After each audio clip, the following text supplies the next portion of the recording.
Welcome back. Last month, Carmelo Anthony was convicted of murdering 17-year-old Austin Metcalf at a high school track meet, and he was sentenced to 35 years in prison. The trial commanded the nation's attention. But for Austin's father, Jeff Metcalf, his son's story doesn't end with the verdict.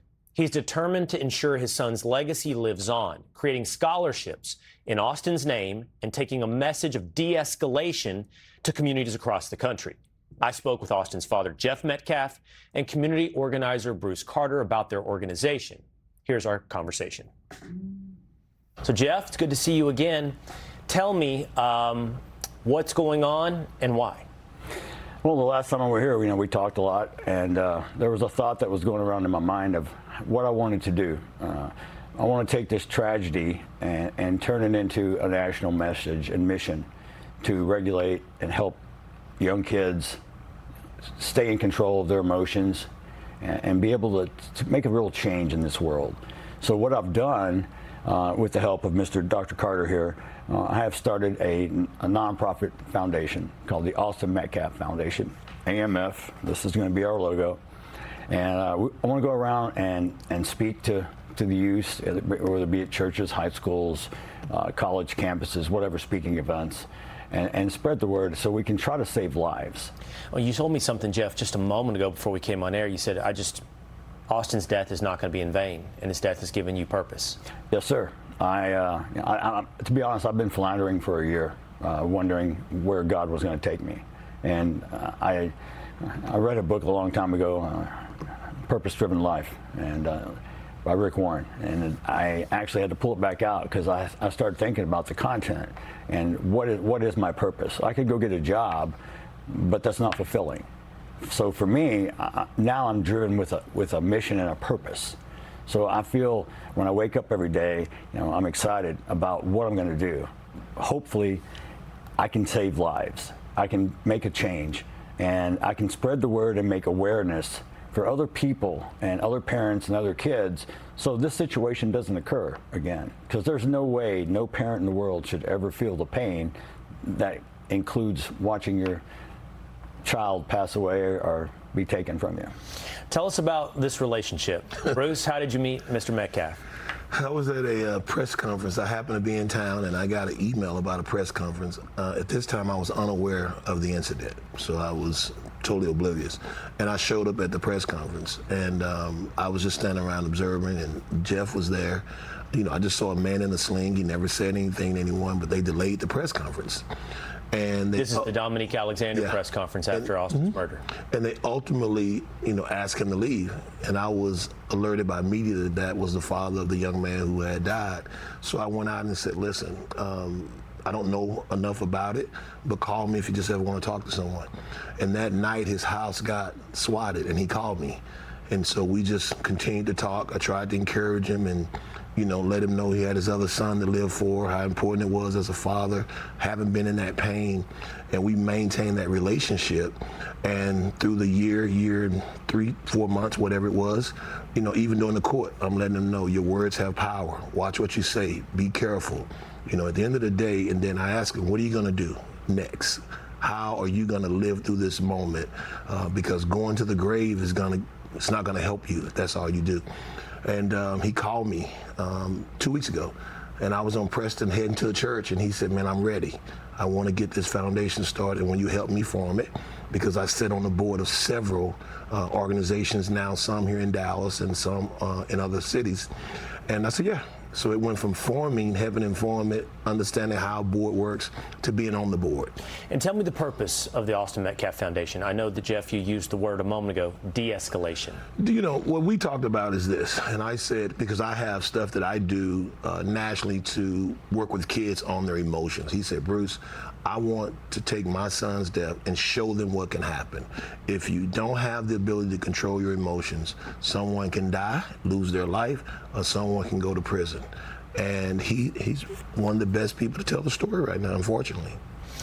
Bruce, you said to me a moment ago as well, I always tell everybody, don't tell me this stuff before we go on air.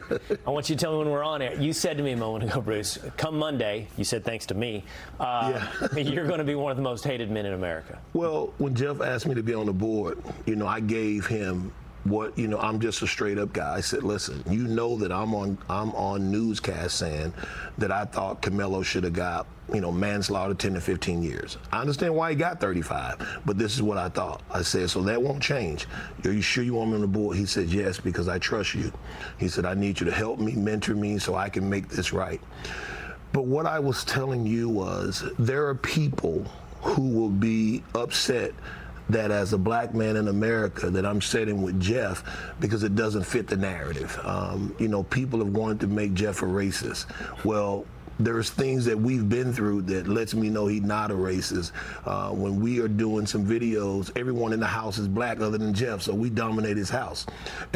And so we have to be able to look at people as Americans, and we call people, regardless of their race, bad if they're bad. I don't care what your race is.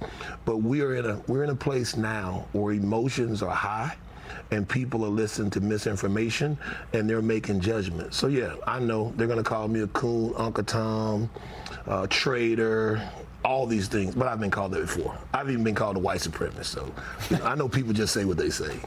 Well, it's pretty fascinating, not only what you expect to come from the people who may disagree with your presence with Jeff, but the disagreement that even you two had over what was the appropriate punishment for Carmelo Anthony. And I think that in and of itself illustrates something, Jeff. It shows the ability not just of people to see beyond their superficial differences, but to also see beyond their disagreement.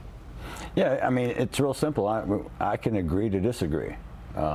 We may not share the same viewpoint, but I don't think everyone is in alignment with everything. So being able to have open your mind, have a wider vision and horizon to gather your information from different viewpoints and take that in. And you know, a lot of people nowadays with social media, they think if they speak loud enough, they're right. And they create their own perception, and then to them, that's reality. It may not be the truth, but once again, the perception to them is the truth. It may not be, but that's their reality they live in. Well, I know that's what you guys want to try to help with the Austin Metcalf Foundation, to help young people get beyond a lot of these disagreements, how to handle it once they are in these disagreements, de-escalation. Tell me how people can find the Austin Metcalf Foundation and how they can help. Okay, Austin Metcalf Foundation, the website is going live today. You're able to donate. And that's austinmetcalffoundation.org. Yes. Okay. And we'll be on all social media platforms. And we're just gonna keep telling the message. We're gonna, like I said, we're gonna get in the streets, we're gonna talk to people. And for me, I think the irony is this.